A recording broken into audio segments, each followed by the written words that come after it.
Untuk Kau Douglas sendiri ngelihat apa yang terjadi sekarang tuh seperti apa? Gue nggak boleh bilang suram ya.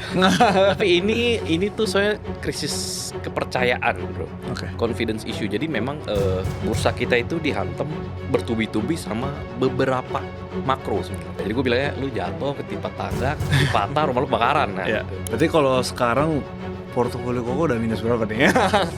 kemarin sempat paling dalam sekitar 60 sempat. 60 dah. Terus sekarang mungkin sekitar 30-40 lah. 30-40. Karena udah agak-agak mantul-mantul dikit. Oke. Cuma menurut gua ini nggak akan balik ke all time high dulu gitu. Oh, nggak akan balik kok. Cash di saat crash tuh tepat. Nah kalau lihat sekarang lu pegang cash, ini lu enak, ini waktunya lu kayak mana nih yang mau gue beli. Nah. Tapi belinya jangan all in. Oke. Maksudnya udah boleh mulai masuk. Iya. Nah yang pertama kali ngerasain crash itu ya biasanya tuh kena mental.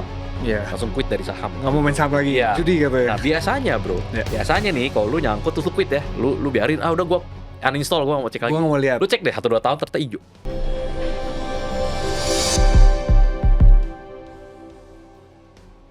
Halo guys, sebelum lanjut, gue cuma mau ucapin terima kasih udah klik video ini dan memberikan banyak sekali komentar positif di channel ini. Kita berharap Behind the Blocks bisa memberikan banyak sekali manfaat buat teman-teman. Tapi jujur, kita masih ngeliat teman-teman belum subscribe. Subscribe itu adalah hal gratis yang bisa kalian lakukan untuk mendorong pertumbuhan di channel ini. Kita berjanji, saya dan tim, kita akan lebih banyak memberikan konten-konten berkualitas ke depannya dan mengundang lebih banyak lagi pakar industri ke depannya. Jadi teman-teman, jika merasa mendapatkan banyak sekali manfaat dari channel ini, jangan lupa subscribe dan dukung kita. Terima kasih. Oke, Ko Douglas, welcome nih Ko Douglas. Thank you bro udah diundang. Oke. Sorry nih gua tadi telat. Aman. Mungkin kita akan banyak bahas tentang IHSG, tapi mungkin sebelumnya sedikit ya kok tentang background lu sebelum lu terjun di finance market ini, lu kerjanya apa kok? Oke, halo guys. Background gue sebenarnya lumayan campur aduk ya, gado-gado ya. Jadi gue dulu jurusan kuliah itu sebenarnya IT. Oke. Gue ambil IT karena dibohongin marketing bro. Dibilangnya jurusannya itu Bachelor of Computer Science in Games Design. Gue suka ngegame. Ya. Anak muda suka ngegame kan. Gue pikir belajar bikin game. Oke. Ternyata belajar codingnya. Jadi benar-benar IT. Lulus gue tapi passionnya di desain. Akhirnya gue sempat kerja dulu. Di terakhir itu perusahaan namanya Ogarugi, nggak tahu deh, anak muda mungkin nggak pernah denger deh. Nggak tahu ya. Nah Ogarugi sama Achilles Radial yang jual ban. Ya.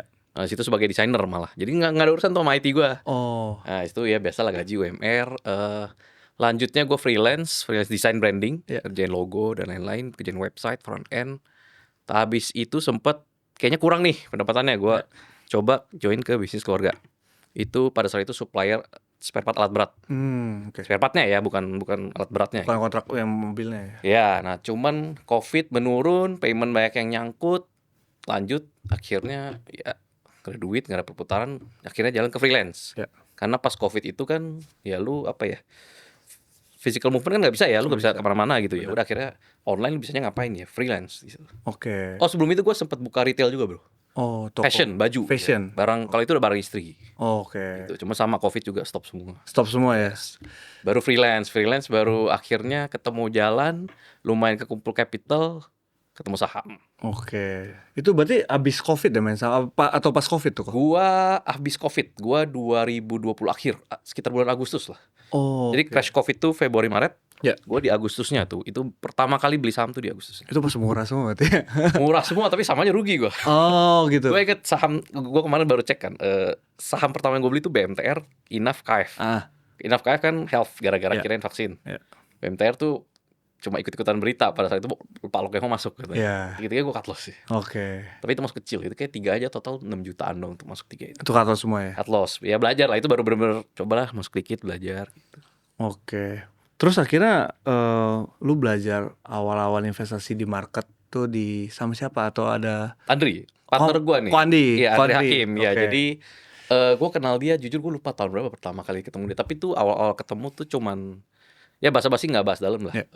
Lalu kan dia 2019 big break dia ya, Arto. Nah di 2019 ke 20 itu udah mulai pas ketemu dia mulai nih bahas saham. Oke. Tapi terutama itu setelah 2020 crash, lalu setelah crash sampai ke Agustus itu dia intensif banget ngomongin saham, especially si Arto itu ya. Nah jadi di situ baru, gue juga cuma freelance. Di luar itu duitnya nggak tahu berapa, ya udah coba belajar saham di situ. Oke, itu belajar sama Ko Andri ya? Yes, gue belajar dari pertama kali gue justru sebenarnya dulu tuh gue lupa ya, SMP, SMA gue pernah bokap gue ajak ikut kayak semacam kursus saham lah, tapi itu trading technical gitu. Iya. Terus setelah ikut nggak paham, dan keluarga gue tuh konservatif, Hmm. jadi lumayan ngeliatnya judi. Oke. Ya akhirnya ya udah, cuman ikut itu tuh sudah nggak pernah ngerjain, nggak pernah dalemin. Oke. Nah sampai pas ketemu si Andrew itu emang, oh logikanya masuk nih, belinya tuh perusahaannya, belinya tuh story-nya, potensialnya ke depan. Nah baru kayak, ya udah coba deh cara yang ini. Ternyata cocok sampai sekarang ya jadi partner akhirnya. Oke. Berarti kalau sekarang style Koko tuh di market tuh lihat apa sih? Fundamental, Broksum atau gimana kok? Fundamental, tapi menurut gue fundamental ini banyak yang salah arti. Oke. Kebanyakan orang tuh mengartikan fundamental PR, PBV, that's it. Ya. Nah menurut gue fundamental tuh lu harus lihat actual bisnisnya nih. Bisnisnya ini tipe seperti apa. Oke. Tidak semua bisnis bisa PEBV itu rendah. Ya. Kadang ada yang memang PEBV tinggi, tapi dia grow terus. Dia meningkat terus, EPS-nya meningkat terus. Ya. Nah, ya itu fundamental juga menurut gue. Atau kadang apa ya, saham-saham Konglo juga orang sering bilangnya itu gak ada fundamental. Iya, Menurut katanya. gue ada, cuma fundamentalnya beda tipe. Oke. Mereka ada yang mungkin Konglo yang main repo-reponya ekspansi real bisnis, ada yang reponya buat dia secure contract. Ya. Nah itu ada fundamentalnya, Ah, cuman beda-beda. oke. Nah ini yang ya lu harus cari tahu gitu baru lu paham gitu. Oke. Jadi tetap gue lihat bisnisnya, lihat fundamental. Lihat bisnisnya ya. Oke, sekarang kan per hari ini syuting kita ya, ISG itu cukup dalam ya. Kalau untuk Kodo gue sendiri ngelihat apa yang terjadi sekarang tuh seperti apa? Gue nggak boleh bilang suram ya. Tapi ini tuh soalnya krisis kepercayaan bro, Oke. confidence issue. Jadi memang unfortunately ya, bursa kita itu dihantam bertubi-tubi sama beberapa makro sebenarnya. Oke. Beberapa hal, nggak cuma satu doang. Ya. Yes, awal Januari gara-gara MSCI ya, indeks luar ini yang bilang bursa kalian tuh kurang transparan datanya nih, kita nggak suka, kita nggak mau kasih inflow lagi. Nah, orang panik, orang jualan. Itu trigger pertama memang. Ya. Sempet udah agak rebound. Itu gue inget tuh sempet udah agak balik. Crash MSCI itu mungkin hilang 30-40%. Oh, iya. Itu sempet balik tuh, minusnya tinggal sekitar 20%. 20%. Tambah nextnya berita-berita ya kita kena perang US Iran, kena selat ditutup, dilanjutin rupiah melemah, Ya. dilanjutin kebijakan ini itu APBN dan lain-lain ya. stop. Nah itu jadi kita kena bertubi-tubi lah. Jadi gue bilangnya lu jatuh ketipa tangga, kaki patah, rumah lu kebakaran. Nah Ya. gitu. Oke. Berarti kalau sekarang portofolio Koko udah minus berapa nih? Kemarin sempat paling dalam sekitar 60 sempet. 60 udah. Terus sekarang mungkin sekitar 30-40 lah. 30-40. Karena udah agak-agak mantul-mantul dikit. Oke. Cuma menurut gua ini nggak akan balik ke all time high dulu gitu. Oh, nggak akan balik kok. Belum. Karena yang tadi gua sebutin satu-satu tuh belum beres bro. Si MSCI belum buka pintu. Ya. Si perang katanya mau beres-beres nggak beres-beres. Nggak beres ya. Selatnya buka yes, tapi Tutup lagi. aktifnya tuh belum kayak dulu. Oke. Masih jauh sekali gitu. Kan kita bisa ada websitenya lu bisa track kan. Ya. Berapa kapal? Iya, berapa kapal lewat kan. Masih sedikit sekali Oke. gitu. And then rupiah kita belum membaik, masih borderline 18. Ya. And then kebijakan masih begitu-begitu gitu. Jadi ya selama ini semua belum beres, kita belum balik ke 9.000 itu belum lah.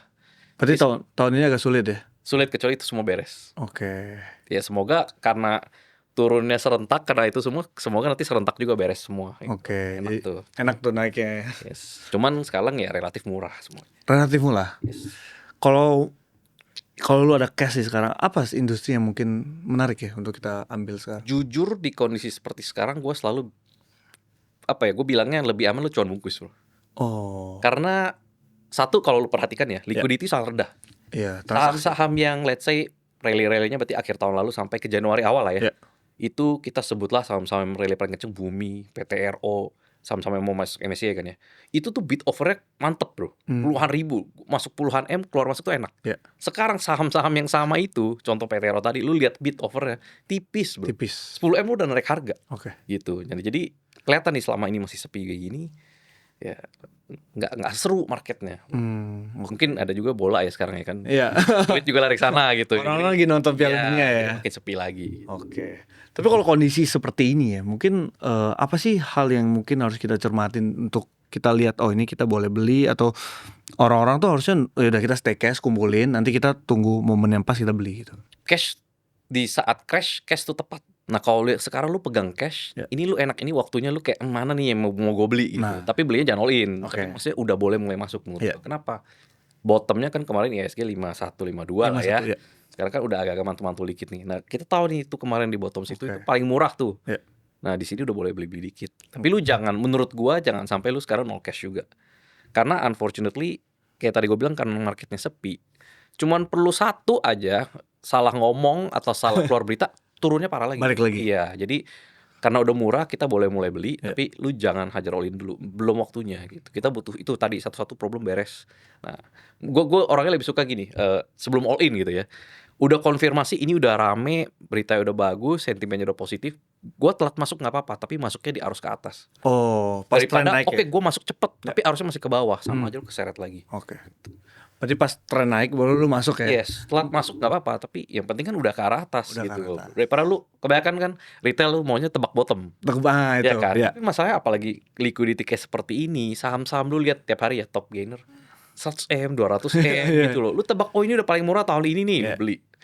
Ya cuman 10M udah harganya bisa turun ARB lagi gitu. Jadi sekarang belum waktunya all in. Belum Kita waktunya. jadi defensif, makanya Portogo udah mulai ada mandiri gitu, udah mulai lebih defensif, cash udah agak lebih ada. Dulu gua sempet pokoknya semua duit tuh DRD-in aja bro. Oh. Bang bos cukupnya buat bulanan aja. Oke. Gitu, iya. Nah sekarang udah mulai ada cash gitu. Oke. Udah mulai hati-hati lah levelnya ya. Oke. Karena ya lu malah jadi nggak bisa gerak kalau lu lagi fully invested ya. Iya. Lu nggak bisa gerak. Benar. Mau nggak mau lu switching, bisa jadi lu cut loss dulu baru bisa beli yang mana. Iya. Kalau udah cash kan lu lebih ada ruang gerak lah, lebih tenang lah. Oke. Oke, ini kan outflow kita berapa T? 70 ya? Kemarin gue itu 80 80 T. udah kayaknya. Iya, iya. Menurut Ko Douglas ya, apakah kita akan terima outflow terus atau ini mungkin ada opportunity asing akan balik lagi nih? At some point pasti balik. At some point At pasti some balik. point menurut gue pasti balik. Cuman kapan exactly? Nah ini banyak hal. Jadi asing itu kan kita bagi beberapa macam. Ya. Ada yang keluar gara-gara MSCI. Sesimpel MSCI itu kan ibaratnya stock pick-nya mereka, Oke. ya kan. Jadi MSCI kalau masukin saham apa gue beli, MSCI keluarin apa gue keluar. Ya. Nah kemarin kan MSCI emang tenang-tenangin tuh saham kita banyak, banyak Pak PP lah ya. Iya. Jadi semua keluar, itu salah satu gede. Kedua, FTSE juga keluarin. Gitu. Lalu ada juga faktor-faktor kita punya rupiah karena melemah terus. Let's say mereka taruh di banking, bro, dapat Ya. dividen, apalagi BCA misalnya. Yieldnya Dividen yield tuh paling berapa sih 5%. 5%. Rupiah lu lemah 7%, 8%. Kurangin nggak cuan juga nih Rugi, ya. bro. Sedangkan Ya. USD terakhir gua cek tuh 13 bulan terakhir dia lagi setinggi-tingginya. Lagi tinggi. Nah, jadi mereka melihat nggak menarik, keluar juga. Oke. Jadi faktor semua ini bikin mereka semua keluar terus. Jadi kalau ditanya masih bisa keluar nggak? Masih. Oke. Tapi at some point akan terlalu murah, ya mereka pasti akan masuk lagi. Oke. Itu di luar MSCI ya. Ya. Itu pasti tetap ada fund-fund yang bakal masuk, lihat ini udah terlalu murah, dividen udah menarik dan lain-lain. Cuman biasa kan orang kalau retail lihat broker summary, Ya Broxo. lihatnya AKBK masuk gitu kan ya. Ini asing nih udah mulai masuk gitu Ya. kan. Tapi kalau lu perhatikan AKBK masuk besoknya jualan. Oke. Jadi mereka juga tradingin. Kenapa? Mereka juga melihat kondisi lu sekarang enaknya gue tektok aja. Gue cuman bungkus gitu. Belum waktunya ya masuk gede di hold lama belum lah. Oke. Walaupun ada juga asing yang mulai akum di bawah tapi kebanyakan tuh masih TikTok gitu. Oke. Jadi ya, situasinya memang seperti itu. Kita harus adjust diri gitu, nggak boleh maksa. Gitu. Oh, bagus. Mostly emang cuan bungkus ya kalau kita hitung. Kalau sekarang ya per hari ini lah. Hari ini lah. Oke. Nah, tapi kan kita juga denger nih, kita isu bawa ke frontier ini itu. Kalau dari pandangan Ko Douglas, apakah itu mungkin possible itu kita turun? Jadi mungkin ada dua cara pandang bro. Ya. Satu dari segi kan kemarin bulan lalu ya, bulan Juni, minggu lalu bahkan.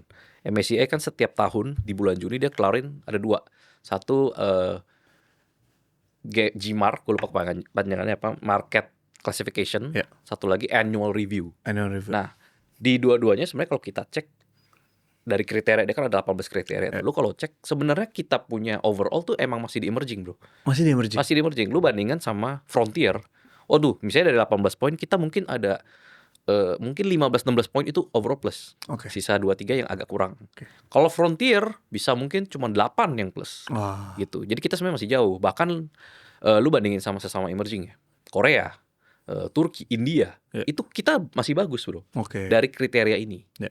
Nah makanya pas keluar itu tanggal 19 kalau nggak salah. Yang orang-orang tunggu kan tanggal 24. 24-nya benar. Itu keputusan apakah lu stay di emerging atau tidak. Atau enggak? Pas gue lihat data tanggal 19, gue udah yakin ini kita pasti emerging. Masih Pasti emerging. kita emerging. Oke. Karena secara ini kan MSCI yang bikin nih, Iya. lu nilainya berdasarkan apa? Ada Berdasarkan ya. data, ini kita emang emerging, Oke. gitu. Jadi kalau dari based on penilaian itu kita fix emerging. Ya. Tapi ada satu hal yang bikin ini semua tidak berarti, bro. Itu ada yang namanya rating. Oke. Jadi ada tiga organisasi lah ya, Moody's, Fitch, sama S&P. Ya. Tiga ini biasa tuh kasih rating negara ya, termasuk dia nilai ekonominya dan lain segala macam.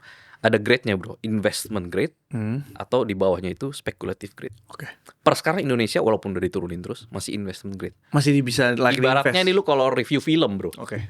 Investment grade ya jelek tapi boleh nonton lah. Oh, benar. Nah, kita tuh gitu. Oke. Filmnya jelek tapi nonton boleh lah gitu. Nah, jangan sampai kita diturunin pangkat jadi speculative grade. Oke. Kalau itu sebenarnya kayak udah nggak usah nonton, jelek banget. Oh gitu. Nah kalau itu turun, bro, sampai ke speculative grade ini, nggak peduli review MSCI ini gimana, full frontier. Oh. Nah jadi ini yang agak bahaya. Nah S&P punya rating setahu gue harusnya bulan Juli ini keluar. Oh, belum keluar ya? Belum. Oke. Pertengahan dia sekarang lagi masa review nih. Ya. Pertengahan atau mungkin akhir Juli itu keluar. Oke. Semoga ya jangan sampai turunin. Setahu gue kalau si S&P kita turunnya masih bisa 2 tingkat sih. Oh. Turun 1 masih investment grade. Ya. Turun sekali lagi nah baru spekulatif. Tapi kan bisa aja ya turun langsung 2 tingkat. Amit-amit bisa gitu bisa. kan. Nah jadi ini yang harus diperhatikan lah. Tapi kalau kita lihat kan kalau kita ngomong kebijakan dan lain-lain udah mulai beberapa ada direvisi. Oke. Jadi semoga itu juga plus ya, semoga ya. Oke. Tapi kalau seandainya nih, ini kita amit-amit aja ya. Kita turun nih. Frontier. Bukan. Lu bakal lihat gue dulu. Mungkin ratingnya aja, aja. Mungkin ratingnya turun 1 atau 2 lah. Ya, Kan beberapa fund tuh memang harus exit ya, karena nggak sesuai kategori dia kan. betul. Berarti outflow kita akan mungkin di 100 sampai 120 T itu possible ya, Coach? 100 sampai 120 T itu kalau fix frontier. Oke. Tapi kemarin gue pelajarin, gue kan Ya. suka data, gue pelajarin frameworknya MSCI itu. Ya. Sebenarnya kalaupun amit-amit lah Juni kemarin dia bilang Indonesia kayak udah nggak pantas di emerging, lu akan diturunkan ke frontier. Ya. Biasa mereka buka lagi masa review namanya, Oke. di mana orang-orang market baik kita atau luar negeri itu boleh kasih komentar ke dia. Ya nih kayaknya pantasnya dia frontier aja Ya. atau sebenarnya enggak, dia masih di emerging. Nah masa review ini bebas, bro, bisa setahun, 2 tahun, 3 tahun, 4 tahun, 5 tahun itu bisa bebas. Tapi dia udah akan menyebutkan kita lagi review lu untuk turun ke frontier. Oh, ada poin yang Iya, dibilang gitu. nah itu contohnya kalau gua ambil contoh itu misalnya Korea. Oh iya. Korea dari 6 tahun lalu udah dibilang review masuk ke development. DDM. 6 tahun, bro, masih review sampai sekarang. Masih review sekarang. Ya. Nah kalau dia review berarti kan Juni tahun depan paling cepat lagi, dia keluar setahun sekali.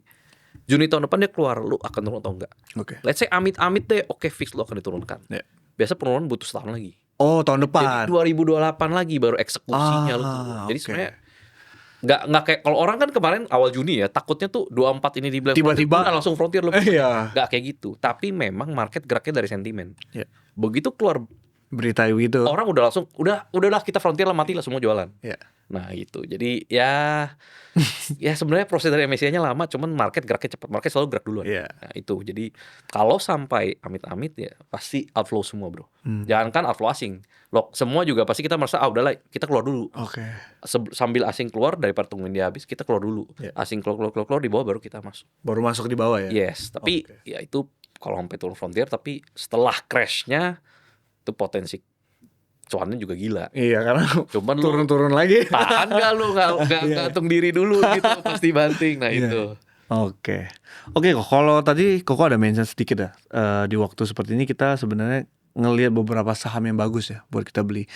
Boleh ajarin kita nggak penonton, mungkin gua juga ya, gimana cara kita nilai ini, oh ini sebenarnya masih ada potensi dan ini nggak ada potensi sebenarnya. Oke, kalau ini sebenarnya balik lagi tergantung orang gitu ya. Ya. Tapi kalau menurut gue sekarang especially di makro seperti ini, satu lu lihat saham-saham dividen dulu. Untungnya di Indonesia saham dividen itu salah satunya finance blue chip, Banking, which is very strong kan. Ya. Jadi kenapa lu lihat itu? Penurunan mereka sekarang udah relatif sangat rendah lah ya. Harga mereka sangat rendah, udah turun terus. Bahkan lu bandingin mungkin 5 tahun terakhir nggak kemana-mana. Oh iya. Ya kan, let's say lu contoh kita ambil Mandiri 5 tahun terakhir, let's say deh harga nggak kemana-mana. Iya. Tapi kalau lu beli dari 5 tahun lalu, bro, setiap tahun lu tuh dapat dividen Yieldnya ya. 11, 12, 10, 11, 12. Jadi sebenarnya selama 5 tahun harga lu nggak kemana-mana. Tapi lu dapat dividen mungkin udah 50-60% dari duit yang lu taruh. Oh, Lu taruh 1 M, sekarang masih 1 M. Ya. Tapi lu dapat dividen sebenarnya udah dapat 500 juta. 500 juta. Nah, tinggal lu kelola 500 juta ini bisa setiap tahun lu beliin lagi atau ya mungkin buat lu pakai hidup. Ya. Nah, menurut gua sekarang best bet-nya tuh sementara di sana dulu. banking ya. Di banking kita di finance, especially mungkin kemarin Mandiri ya. Sempat 36, 35. Oh ya, 3.000. Itu dividen 12-13%, bro. Itu gede, bro. Gede banget. Gede banget itu. Iya, Bahkan ya kasarnya ngomong lu kalau ambil margin ya, misalnya gua kalau ambil margin di sekuritas dapat 12%. Oh oke. Itu kalau kemarin dividennya lagi 13%, Nutup itu. gua hajar full margin, dividen nutup Nutup. cost gua. Iya. Nah, Iya. itu contohnya kayak gitu. Oke. Nah, di luar setelah itu dividen mungkin saham-saham yang mau corporate action. Oke. Nah, tapi corporate action ini tergantung nih. Sekarang lagi bakal banyak corporate action, tapi lu mesti nilai mana yang corporate action-nya tuh emang bagus buat bisnisnya, Ya. dia mau ekspansi, mau makin gede. Atau mana yang corporate action cuma mau bayar utang misalnya. Ah. Nah, itu skip Oke. gitu. Mungkin sekarang berarti 2 hal itu yang harus dilihat. Dua ya? hal itu yang sekarang gue perhatikan. Karena ya anyway MSCI kan masih freeze ya. Iya. Jadi yang akhir tahun lalu tuh semua saham-sahamnya disebut mau masuk MSCI percuma lu bahas. Iya, iya. Nggak kemana-mana. Nggak banyak yang bisa dilakuin juga. Gak ya bisa. sekarang. Let's say gue jadi Pak PP gitu ya. Ya. Pasti gue mau dong. Misalnya PT Rogo masuk MSCI. Oke. Kan MSCI freeze. Ya. Mau sekarang gue tarik ke 20.000, iya percuma nggak masuk MSCI. Iya, iya. Jadi ngapain gue tarik? Misalnya contoh. Oke. Ya udah diamin dulu aja gitu. Ya mungkin kalau murah share bawah aja gitu. Tapi nggak ada gunanya dinaikin tuh nggak guna. Oke. Mungkin kita beralih sedikit sama saham Konglo ya. Oke. Apakah narasi itu kan tahun lalu ya, sempat Yes. 2025 itu narasi saham Konglo ya. Apakah masih possible tuh suatu mungkin tahun depan maybe jalan lagi tuh narasinya kok? Tergantung konglonya. Oke. Memang tahun lalu tuh ya MSCI Play banget lah ya. MSCI Play. Dan gue juga sangat diuntungkan dari MSCI Play ini. Kenapa gue suka MSCI? Dulu kan pertama gedenya tuh dari corporate action ya bro. Ya. Rights issue, backdoor dan lain-lain ya. Kalau corporate action itu data lu tuh nggak 100% terbuka. Dalam arti lu nggak bisa nilai ini kira-kira mau jadi sampai jadi berapa tuh lu nggak bisa 100% nebak. Oh, Jadi akan ada sebagian spekulasi. Kayaknya nih kira-kira bisa segini. arahnya bisa ke sini. Nyampe atau enggak tergantung apakah tahun depan dia corporation lagi, Ya. tahun depannya corporation lagi. Nah, kalau MSCI itu lu bisa hitung exact, Bro. Misalnya Bumi, lu bisa hitung dengan free float market cap dia segini, dia butuh buat masuk MSCI harganya di berapa? Kemarin kalau nggak salah 270-an Ya. gitu. PTRO lu bisa hitung di sekitar 13.000. Oke. Nah, itu tuh kasarnya ngomong angka mutlak. Jadi di bawah itu ya dengan asumsi ownernya mau masukin ke MSCI itu akan naik ke sana. Harus lewatin itu. Harus Kalau nggak lewatin sama. angka itu, iya. Ya. Nah, jadi tahun lalu gue sangat diuntungkan itu salah satu di PTRO. Oh, Itu oke. gue dari beli terus 3.000, 5.000, 7.000 itu beli terus gue. Oke. Margin juga gue hajar ke sana. Oh, margin juga hajar. Hitungannya gampang gitu. Dia- Ini 13.000. Oh, 13.000 ya MSCI ini. 13.000 itu masuk, which happen pas Januari. Ya. Januari awal tuh 13.000 kena. Nah, jadi salah satu kenapa alasan gue jual PTRO di sekitar 12.000-an. Itu ya salah satu win terbesar gue lah ya. Iya. Nah, kenapa gue jual sebenarnya salah satunya targetnya nggak nyampe. Oh. Dia kan masuk MSCI 13.000. 13.000. Itu udah 13, 12, 13, 12, 13. Gue mau hold mau kemana lagi gitu ya kan. Lalu kedua memang sempat ada udah 13 itu lalu ada bantingan lumayan gede, jualan gede. Di situ gue liatin tuh beatnya tebel hilang, Oke. tebel hilang. Ah ya udah di situ gue Berarti dihaki orang ya? iya, gue pikir udah nyampe target yang jualan gede, ya udah gue jual dulu aja. Iya. Itu kalau turun kan gue tahu target 13.000. 13.000. Kan lagi. Oke. Tapi ternyata ya keluar berita MSCI itu, nah sekarang angka 13.000 buang ke laut. Iya udah. Ya percuma. Sekarang berapa? 4.000 ya kayak PTRO ya? Sekarang di 3.800. 3.800 Iya. ya? Wah. Nah jadi kalau ditanya menarik aku menarik. Kalau ke MSCI ya kan 13.000 bro. Iya. Itu pas USD berapa loh? Oh iya. Nah jadi sekarang mungkin anggaplah 14.000 bahkan dia kalau Iya. mau masuk MSCI. Tapi selama MSCI freeze ya lu gak usah ngomong. Nggak bisa, narasi nggak bisa jalan. Tapi kalau lu ngomong nih, kok November MSCI udah buka pintu? Menurut gua, kalau gua jadi Pak PP, gua kejar lagi. Oke. Kalau sampai MSCI buka pintu, lalu gua lihat VTRO harga segini, Menarik jangan ya? all in margin. Gua disclaimer on ya. Disclaimer on ya, Tapi oke. maksudnya konsepnya gitu. Kalau MSCI itu lu bisa hitung, enaknya di situ. Oke. Dengan catatan owner memang mau ke sana. Ya. Kalau corporate action backdoor itu hitungnya harus ada spekulasi dikit lah. Oke. Agak burum-burum, lu harus kira-kira gitu loh. Oke. Harus insting kuat lah ya. Harus ada insting, harus ada pengalaman, harus niat riset, niat nanya gitu. Oke. Biasanya retail telat gerak karena dia tuh nunggu gua dapat informasi 100% dulu. Kepastian. Nggak mungkin bro. Nggak Di mungkin. saham tuh nggak mungkin. Ya kecuali owner ya. Iya. Gitu nggak mungkin. Nah jadi Oke. kadang ini kira-kira baru 30% nih keyakinan gue. Ya udah lu masuk dana 30%. Oke. Informasinya nambah nih, dia keterbukaan informasi. Nah lu baru nambah gitu. Tapi kalau lu nunggu 100% ya harganya udah di atas. Harga udah di atas. Lu baru beli di pucuk udah Oke. nyangkut jadinya gitu. Oke. Menarik ya. Tapi kalau memang seandainya nanti MSCI udah buka lagi nih Amin. gitu. Ya. Kita kan lihat kan Pak PP kan punya banyak saham nih kok. Yes. Gimana kita bisa tahu ini bakal diprioritasin mana yang enggak? Oke, Gimana? nah itu pertanyaan play- bagus. Nah, setahu gua Nah, saham-saham menarik. PPP kan kemarin kan Banyak. dikeluarin kemarin Iya. dari MSCI. Cuan keluar. Februari itu dikeluarin semua. Nah, setahu gue yang dikeluarkan ini tuh ada 12 bulan baru boleh masuk. Oh. Nah, jadi ini kita tinggal ngitung aja nih yang kemarin ditendang 12 bulan kan berarti Februari tahun depan nih. Februari tahun depan. Dengan catatan let's say dia November buka pintu, ya ada kemungkinan Februari masuk dong. Iya. Tapi MSCI itu 1-2 tahun terakhir itu ada nambah peraturan, bro. Oke. Dalam hitungan bulan lu naiknya nggak boleh lebih dari berapa kenceng. Karena dia tahu dulu gila, dulu Indo kan gila. Wah, tarik sebulan baik bulan langsung masuk MSCI nanti gitu. Nah, dia ubah peraturannya. Oke. Kalau nggak salah tuh kayak 1-2 bulan naik cuma boleh kayak 10-20%. Pelan lah, pokoknya agak pelan lah. Nah, jadi nanti kita hitung lagi nih, November buka pintu. Lu berharap dia Februari masuk.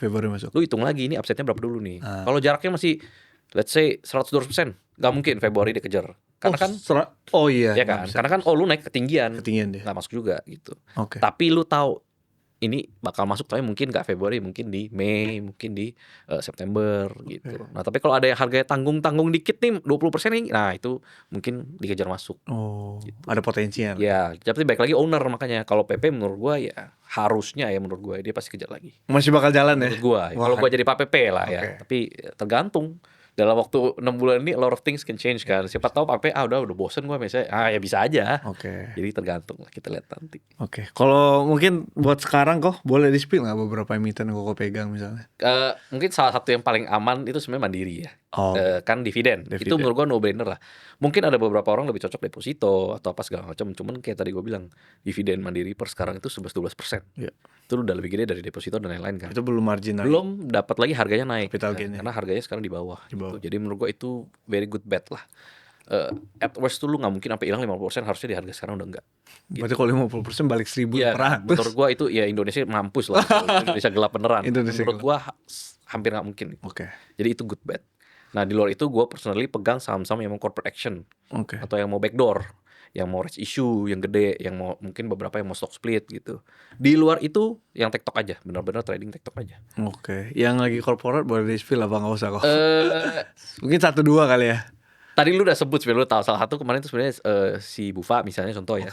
Tapi itu sebenarnya gue pegang tuh dari sekitar awal tahun gue masuk di 1000-an, 2000, habis TPPTRO gue masuk lagi tuh di 2000. Oh, masuk ke Bufa. Iya. Itu sempat naik 2300 kan. Tuh cuannya udah lumayan banget. Nah, baru dibantai gara-gara MSCI dan segala macam. Ya, habis sekarang. Nah, logika gue sebenarnya pada saat itu adalah Bufa ini bukan MSCI play. Iya. Ya kan? Dia rights issue play sebenarnya. Harusnya nggak ada urusan sama MSCI ini. Cuman kita kena yang lain-lain tuh, kena perang lah, kenapa blablabla, jadi akhirnya semuanya jualan, semua retail panik ya, anjlok habis-habisan. Nah, salah satu yang gue masih averaging down itu si Bufa ini. Jadi kemarin kayak sampai 500-an itu gue masih beli dikit gitu. Jadi average gue yang tadi di atas sekarang udah agak di bawah. Tesis gue kan dia mau rights issue. Tapi per sekarang tuh belum keluar. Oh, belum ada. Dia mau KI rights issue gimana segala macam, tanggalnya kapan tuh belum ada. Tapi RUPS udah jalan. Kemarin itu tuh dia udah keluarin KI, kita mau rights issue buat ini. Kira-kira sebesar apa. Nah, tapi dia belum tanggal apa segala macam belum ada. Jadi kalau ditanya pasti rights issue enggak? We'll see. Gak ada yang tahu. Itu kalau itu ya. Tapi gua karena harganya udah relatif rendah, gua averaging terus, jadi gua sekarang udah tenang. Gitu. Kayak gua hampir hijau sih sebenarnya. Sekarang tuh lagi border hijau merah gua harganya. Oh, berarti harga sekarang ya? Iya, jadi kayak gua kayak ya udahlah kalau ini gua udah tenang gitu. Tadinya harga gua di atas banget tuh. Yang pas habis PTRO itu gua bagi ke Bufa, kalau nggak salah kayak ada sekitar 16 M itu Bufa di 2.000 lagi. Gitu. Beli pucuk. Karena pada saat itu all is well gitu. Iya, kan. Semua bagus. Iya, gua pikir ini bagus nih, yang hajar ke atas masih kenceng ya, masih makan terus. Mau rights issue apa segala macam, waduh itu mantap banget. Masih beritanya positif, semua katalisnya masih ada. Dengan catatan ya apa ya? Ya ini RI segala macam jangan nggak jadi.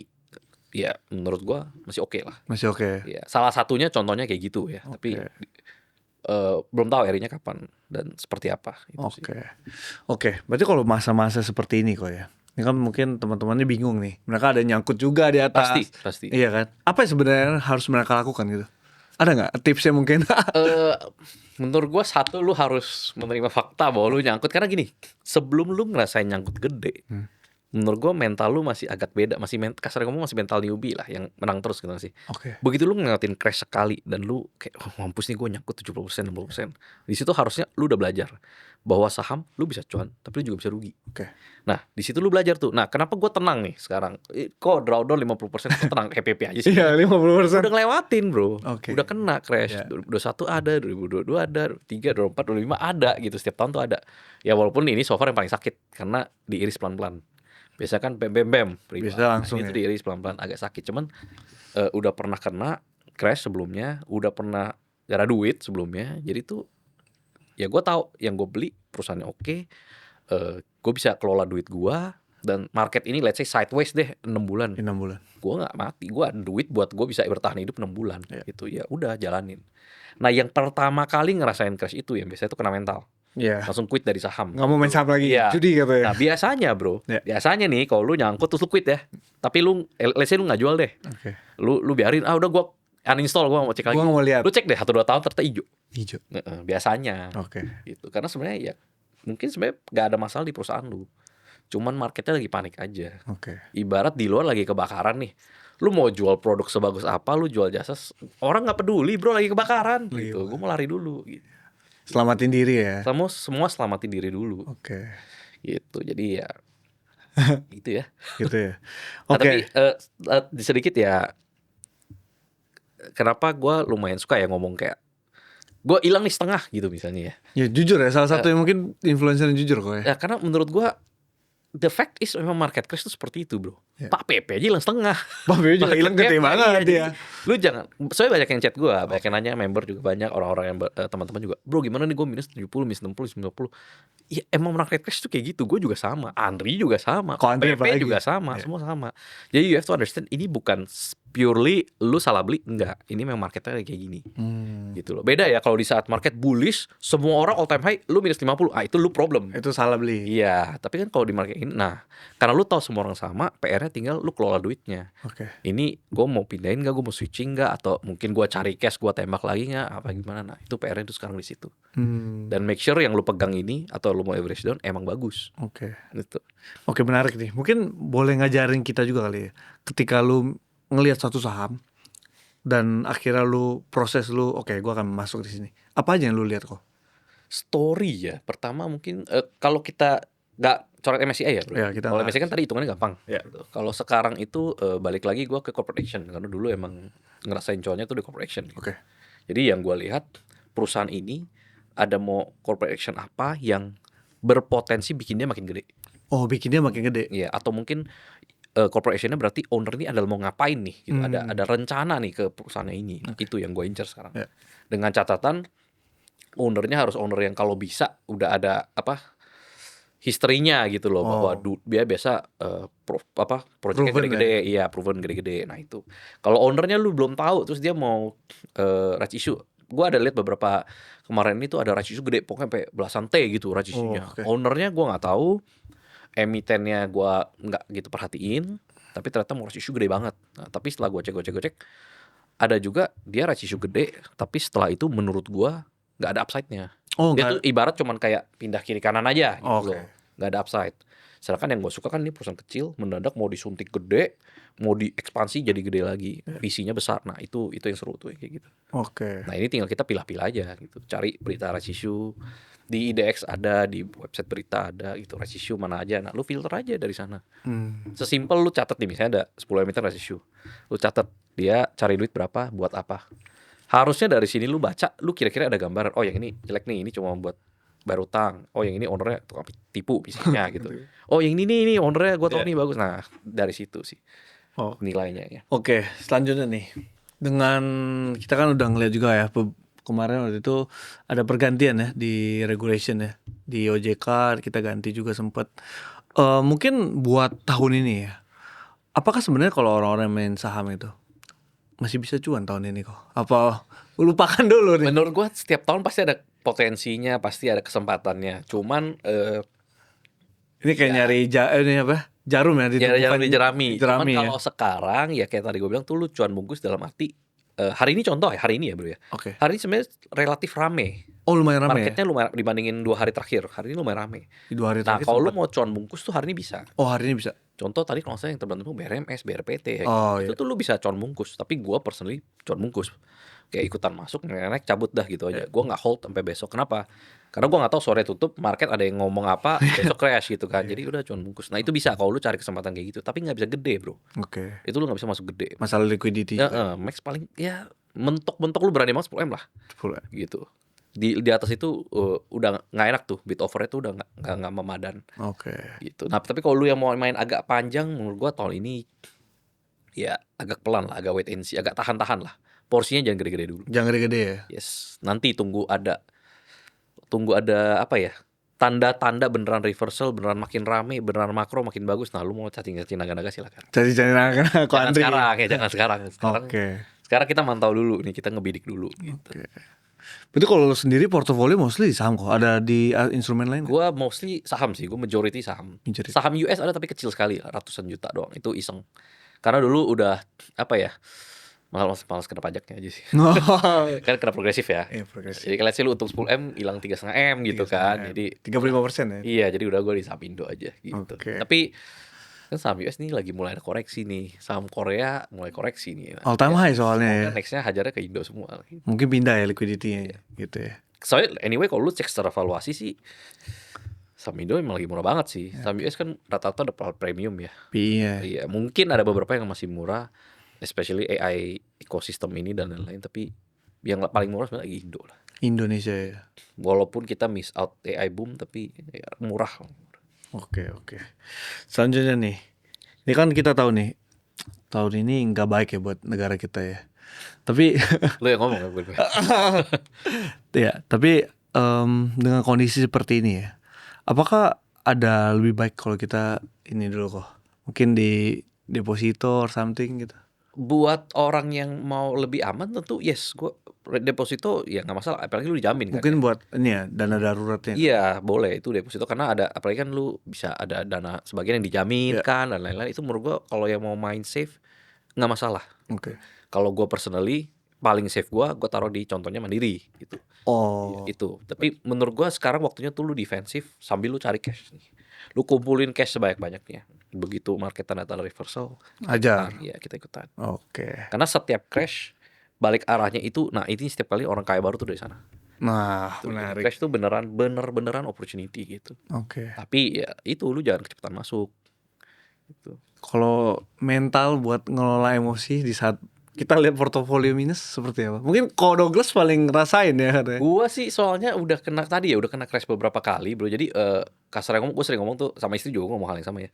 Kayak we've been poorer gitu. Udah pernah lebih susah lagi dari ini. Oke. Jadi se-crash-crashnya sekarang, ya gue masih lebih enak daripada gue dulu. Yang penting review nih portonya, yang lu beli bener, isinya bener, ya lu udah cash buat tembak lagi, ya udah kita ride it aja. Tunggu, tahan, ayo. Aduh gue sabar banget. Nafasnya panjang. Ya gue sabar banget gitu, gue bisa tungguin gitu. Yang penting gue tahu nih yang gue beli bener gitu. Kecuali yang gue beli ya sampai ya. Ya. Tapi ayo tahan, ayo lu. Pas MSCI, gue nggak ada ekspektasi MSCI buka unfreeze di Juni. Oh memang Gua udah nggak ada sesuai prediksi ya? Menurut gua nggak mungkin secepat itu. Oke. Mereka tuh pasti ya amin-amin mungkin Agustus. Ternyata November. Jadi nah ada beberapa orang tuh juga ekspektasi gitu. Di satu sisi ada expect Juni turun frontier langsung. Iya ada. Di satu sisi ada expect langsung unfreeze. Menurut gua lu berdua keterlaluan gitu loh. Nggak, kayak harus agak tengah-tengah yang wajar-wajar dikit lah gitu. Nah menurut gua stay di emerging dan tidak unfreeze. Nah untungnya tepat kan. Ya. Nah karena menurut gua masih seperti ini, makanya gua nggak tembak all in dulu. Tahan aja, sabar santai. Masih sabar ya. Gitu. Setiap hari lu perhatikan itu, aduh volume kecil masih. Itu yang gede itu doang, big bangs doang. Big Langsung bang. cek foreign net sale. Gitu. Jadi udah sabarin aja, tungguin aja. Oke, mungkin selanjutnya boleh bacain beberapa pertanyaan kok ya Boleh. dari followers Blog News. Oke, halo Ko Douglas, aku mau nanya. Multi-bagger investing butuh kesabaran ekstrim. Tapi manusia secara alami tidak sabar. Mekanisme conquer apa yang Ko Douglas pakai untuk tidak menjual posisi sebelum tesis terbukti? Ini gue sering ngomong memang salah satu hal yang paling susah di market itu sabar bro. Oke. Dan ini nggak bisa diajarin. Ya. Kayak gue kasih tau deh, tunggu sabar nih belum main. Iya. Nggak bisa. No. Lu harus kena dulu. Which happened to me. Jadi gue dulu pernah kena gitu. Oke. Gue jual kecepatan, dia naik terus. Nah di situ gue baru pelan-pelan belajar. Oh ya, kalau emang dia masih ekspansi, dia masih growing, buat apa lu cepet-cepet jualan? Nah, jadi itu proses sih. Kalau ditanya kayak gitu, itu sebuah proses. Waktu. Lu akan harus ngelewatin. Jam terbang ya? Yes. Nah, salah satu hal yang paling ngebantu gue belajar ini, itu gue bikin Excel-nya bro, gue catat Oh. action beli jual gue. Oke. Jadi gue catat contoh, misalnya gue beli saham apa nih, terus ternyata gue jual di harga segini gitu ya. Nanti over time pas gue cek lagi, salah ini, harusnya gue jangan jual dulu. Kalau nggak sekarang multi bagger. Jadi pembelajaran. Jadi di situ gue tau, oh ini sebenarnya story-nya masih ada, kenapa gue jual. Oke. Selanjutnya juga sama, ini udah story-nya udah kelar, kenapa gue beli. Ah. Di situ lu review, baru lu akan sadar salah lu di mana. Lama-lama lu akan ngerti. Kalau udah ngerti, lu akan sabar sendiri kan. Lu tahu, oh, murah kok, bagus kok, Oke. nggak usah buru-buru jual. Iya. Biasa orang nggak sabar karena lu nggak tahu. Oh, karena mereka nggak. Lu nggak tahu, iya. Lu kenapa lu beli nggak tahu. Kenapa lu beli harga segini nggak Ngikut tahu. orang TP di biasanya. berapa nggak tahu. Mau cut loss berapa nggak tahu. Nah, itu lu pasti setiap hari nggak tenang. Oke. Tapi kalau lu tahu, lu otomatis tenang, lu katanya sabar. Gitu. Lu review berapa lama kok itu ya? Setiap ada action, setiap ada jual beli. Oh gitu, baru lu buka lagi ya? Baru gua cek lagi ini terakhir gua udah pernah beli jual beli belum gitu. Oke. Kalau review porto ya sekarang sih karena gua daily di saham ya setiap hari dipantau. Dipantau. Tapi kalau yang itu spesifik kalau gua ada action, gua ada beli atau gua ada jual, nah itu gua cek bener. Boleh dicek. Oke, selanjutnya nih. Ntar kita pilih-pilih. Nah, Kodogos tuh dikenal sebagai orang yang paham banget soal backdoor listing ya. Strategi ini sering disalahpahami oleh publik. Apa definisinya sederhana yang Kodogos pakai untuk menjelaskan tentang backdoor listing ini? Backdoor listing itu kayak lu kalau pacaran backdoor. Oke. Kalau lu jalur bener nih, ini kita ambil contoh tuh kita mau ngejar cewek, Oke. tapi orang tuanya ketat banget. Oke. Jadi Strict, sebelum lu strict mau pacaran, parents. iya dia akan minta, lu ada duit gak? Laporan keuangan lu sini, lu bisnis apa segala macam diminta semuanya. Oh, ya. Kalau oke, baru gua kasih lu pacaran. Nah itu jalur IPO. Jangan review. Lu akan diaudit, lu dicek ini segala macam, keuangan udah bener gak, apa proses izin apa semua. Oke, baru lu boleh IPO. Ya. Backdoor itu ya kayak kita backdoor sama cewek bro, udah nggak usah kasih banyak lu dulu. Oke. Kita jalan dulu, jalan cocok baru kita proses ke depannya. Nah, simpelnya backdoor itu lu beli status TBK-nya sebenarnya. Jadi misalnya gue punya bisnis nih, daripada gue ikutin proses IPO, apalagi bisnis gue kalau gede ya, banyak anak perusahaan itu semua harus diaudit satu-satu, diberesin satu-satu, itu lama Makan waktu. lama dan mahal. Ya. Lu IPO itu lama dan mahal. Kalau backdoor, kebetulan lu ada bisnis, lu ada perusahaan yang udah TBK nih, tapi lu justru capek, lu nggak mau TBK. Gue mau jalanin bisnisnya, gue nggak mau TBK-nya. Soalnya PR, mesti RPS tahunan lah, mesti audit laporan keuangan segala macam kan. Ya udah bro, gue beli status TBK lu. Oke. Ibaratnya gue beli perusahaan lu nih, gue masukin usaha gue, Ya. tapi lu punya usaha, gue keluarin lagi, gue jual balik ke lu. Gitu. Jadi lu tetap punya bisnis lu, cuman nggak TBK. Oke. Bisnis gue tetap punya gue, tapi sekarang jadi TBK. Nah itu shortcut lah. Oke. Tapi backdoor itu cara cepat, tapi lebih mahal. Itu kenapa? Karena lu mesti beli kan, lu mesti beli dulu pertama nih. Oke. Beli 100 TBK itu biasa ada additional uang lah ya, tapi biasa lebih cepat. Jeleknya kalau dulu backdoor tuh biasa beneran backdoor bagus lah ibaratnya. Oke. Sekarang tuh banyak backdoor bodong. Oke, cara bedainnya gimana? Nah biasa tuh yang beritanya atau owner barunya mau beli tuh nggak masuk akal. Rumornya. Iya, jadi sekarang kan berita sangat dimainkan gitu ya. Iya. Dan gue setuju, biasa retail suka ngomong kok kalau udah keluar berita udah telat.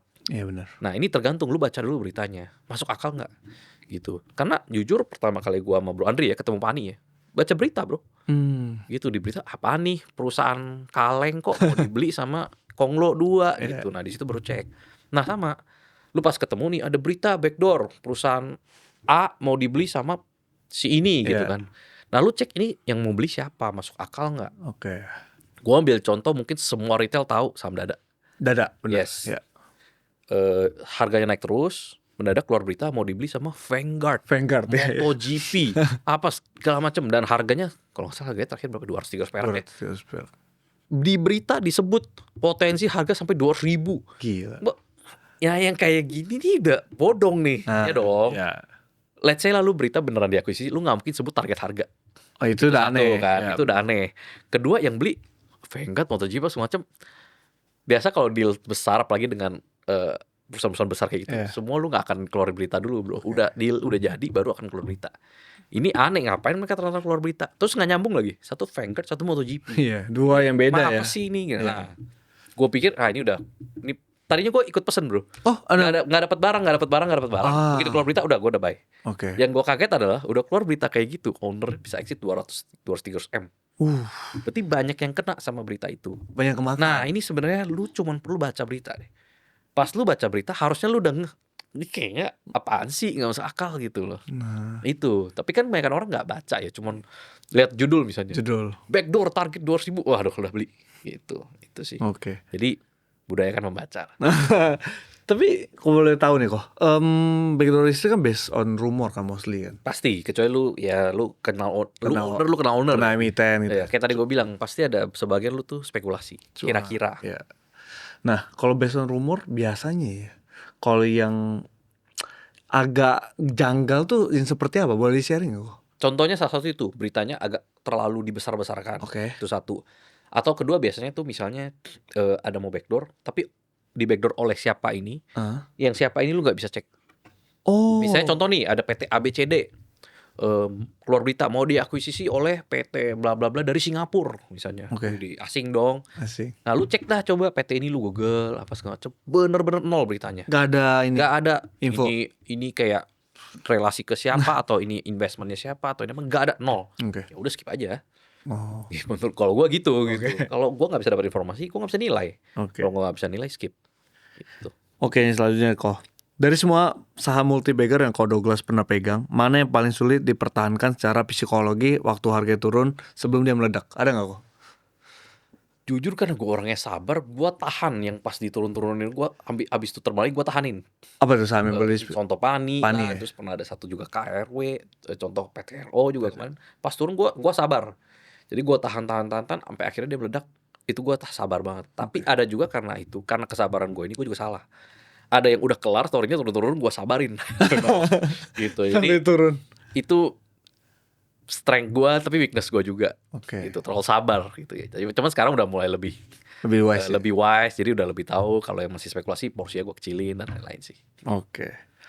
Kok Douglas pernah untung di Pani 2.500%, bener kok? Enggak, pucuknya 3.000%. 3.000%. Itu gue sempat screenshot tuh. Oh, masih pegang kok Pani? Ada screenshot 3.000%-nya ada. Cuman maksudnya gue Pani jualnya nggak di situ. Oh. Nah, gue sekarang udah nggak ada. Udah nggak ada. Cuman peaknya di berapa tuh, 19.000 something ya. Oke. Nah, itu 3.000%. Tapi jualnya gue kayak 12-13 ribuan deh. Oh iya. Dan itu masih sisa barang tuh karena masih percaya. Oke. Kapan kok Douglas lihat pertama kali? Dan apa yang dilihat waktu itu yang orang lain belum lihat? Contoh apa maksudnya, melihat apa ya? Misalnya kayak contohnya Pani nih kok. Apa yang kok lihat waktu itu yang mungkin orang retail tuh belum tahu? Nah, satu tadi karena gue baca berita, kebanyakan orang tuh nggak baca. Oke. Itu tuh lu udah nge-skip sebenarnya. Udah skip. Lu udah nge-skip karena lu nggak tahu ternyata ada nih yang habis diakuisisi sama Konglo. Oh. Tapi kan lu nggak baca. Tapi itu sebenarnya newsnya buat semua orang bisa akses kan? Itu di CNBC keluar. Oke. Gitu. Dan jujur pada saat itu sebenarnya harga udah naik. Oh, udah naik. Jadi gue inget banget ya, Pani itu diakuisisi Oktober 2022. Ya. Harga 100 perak. Oh. Oke. Gue pertama kali 2021. Ya, Oke. Oktober 2021. Nah, pertama kali gue lihat di berita dan gue mulai beli itu Februari Maret 2022 tahun depannya. Oke. Tadi kan harga 100. 100. Pas gue beli harga di 4.000. Oh. Jadi harga udah naik 40 kali lipat, bro. Oke. Sorry, ya 40 kali lipat. 40 kali lipat, benar, 40 kali ya. lipat gitu. Udah naik. Nah, di situ gue tapi di situ gue cek, emang naik 40 kali lipat. Tapi valuasi masih murah. Oh. Masih di bawah 1T, max 1T gitu. Sedangkan setahu kita Konglo ini mainnya gede punya Mainnya gitu, gede, puluhan T. Jadi kayak harusnya masih oke. Lalu kering. Itu kering dalam arti bid offer tipis banget. Ya. Gue inget gue beli cuma 30 juta pada saat itu, harganya naik 3%. Gitu. 30 juta doang gitu. Ya, Jadi ya. kering banget. Nah, yaudah. Nah, itu pada saat itu masih spekulasi, bro. Oke. Kita tahu perusahaan ini dibeli Ya. sama Konglo, tapi kita belum 100% tahu mau dijadiin segede apa. Oh. Yang kita tahu kebetulan ini mereka lagi ada project baru which is ngebangun si Pick 2. Yang pick 2 itu. Nah, cocok loginya ini jangan-jangan buat Pick 2. Hmm. Udah segitu doang Oke. gitu. Nah, sampai akhirnya jalan-jalan dia keluar berita mau rights issue. Rights issue-nya mau ngapain? Mau masukin aset-aset di Pick 2.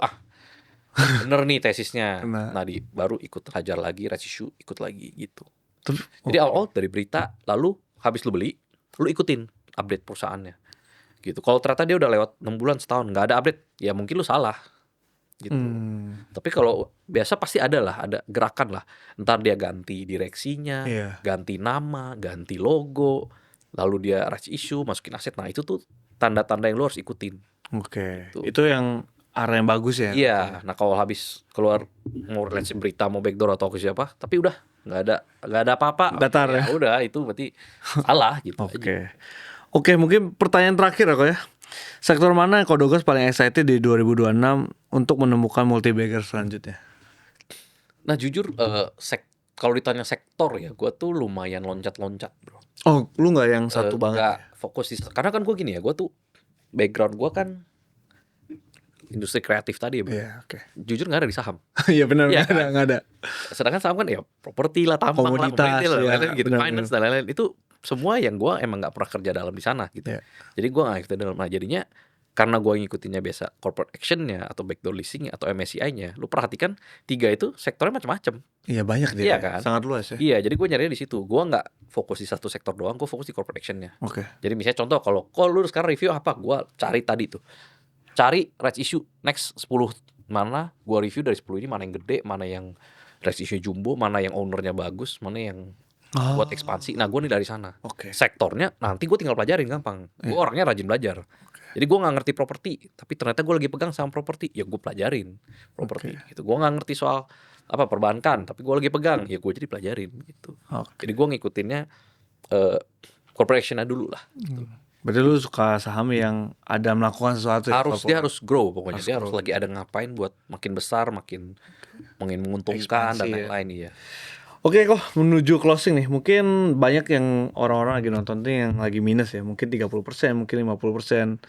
Dan mereka tuh bingung nih, harus hold atau cut atau keluar dari pasar Indonesia. Kalau lu bisa langsung ngomong ke mereka nih, apa tips yang lu mau ngomong ke mereka? Lu harus bisa jawab dulu nih dari semua saham yang lu pegang itu lu belinya buat trading atau scalping atau invest. Ya. Kalau lu bisa jawab itu udah good start. Okay. Kalau lu nggak bisa jawab itu, mending lu belajar yang benar dulu. Oke. Berarti fondasi udah salah. Itu udah salah, itu udah asal bangun gitu. Nah kalau lu bisa jawab, tinggal lu review. Contoh, trading scalping sekarang menurut gua mungkin cocok untuk trading scalping aja. Ya kan cuan bungkus. Nah kalau invest, tinggal lu nilai aja nih perusahaan-perusahaannya. Ada mau ngapain nggak? Ada rencana apa nggak? Gitu masih growing nggak? Expand nggak? Ownernya bagus nggak? Kalau iya lu mau average down boleh. Kalau enggak, kok story-nya udah kelar, dia misalnya mau rights issue udah Januari, sekarang udah nggak ada apa-apa, ya ngapain lu pegang, gitu. Jadi tinggal lu review dari sana sih. Oke, Kodogas mungkin buat tutup ini semua, kita tahu ya kita lagi begini. Mungkin ada nggak, mungkin 1-2 tips ya, mungkin bisa dikasih teman-teman, apa yang supaya menguatkan mereka misalnya. Gue aja perlu dikuatkan bro. Kalau lu tarik panjang 5 tahun 10 tahun, 15 tahun 20 tahun, itu indeks naiknya pasti ke atas. Jadi let's say kita ambil lah COVID crash parah banget. IHSG begini. Sekarang lu tarik deh 10 tahun, dia gini. Gitu doang. Emang dalam pada saat itu, tapi kalau lu zoom out terus kecil. Habis itu balik ke atas lagi. Nah, ini juga sama. Sekarang kita 6 bulan dihajar ke bawah nih. Lu yang penting lu fokusnya di lu ngerti, lu bener-bener beli yang bener, lu bener-bener beli yang bagus, dan lu jangan nyerah. Lu fokus pelajarin terus. Nanti setahun 2 tahun lu lihat, kemarin turunnya cuma segini kok, sekarang udah sini. Gitu. Jangan keluar ya dari market. Stay in the market. Jangan langsung keluar, jangan langsung gantung diri apa segala macam. Nggak usah, santai aja, lu jalanin aja. Gitu ya. Asal lu jalaninnya bener, pasti ntar lu hit kok jackpotnya. Gitu. Karena ya gue juga dulu, kita ngomong tadi deh, Fani. Apakah dari awal gue beli yang Februari 2022 itu gue tahu ini bakal 3.000%? Enggak ada yang tahu. Itu juga sempet naik ke berapa, 12.000, turun lagi ke 8.000, rights issue 800, naik ke 2.000, turun lagi ke 800. Udah ngelewatin tuh minus 50-60% tuh udah lewatin terus. Gitu. Nah tinggal fokusnya, yang gue beli bener gak? Oh bener. Masih bagus gak? Masih, diem. Gitu. Tapi kalau yang gue beli salah, lu harus tahu, oh iya gue salah nih, gue harus jual. Gitu. Atau gue harus switch atau gimana. Nah ini yang lu harus take action. Gak bisa, oh iya gue tau yang gue beli jelek, tapi ya udahlah tungguin aja deh balik arah. Itu lu udah salah. Gitu. Mungkin nanti belajar di Stockwise ya kok ya. Boleh. Kodogas, thank you banget. Thank you bro.